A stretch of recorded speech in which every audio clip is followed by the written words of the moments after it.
toy izao ndraiky avana ny teny zaraina zay omena antsika anio mahatoky anao olony ny tompo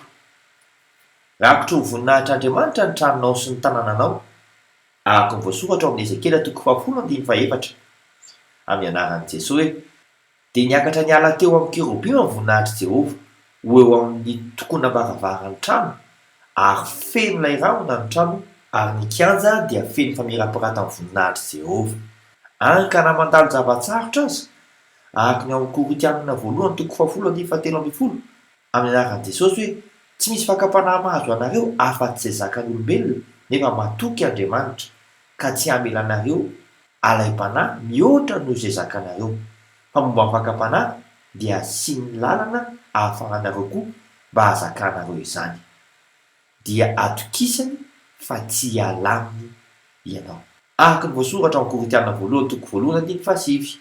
amin'ny anaran'i Jesosy hoe mahatoky Andriamanitra izay nahatonga ny fiantsonanareo anananareo firaisana amin'ny zanany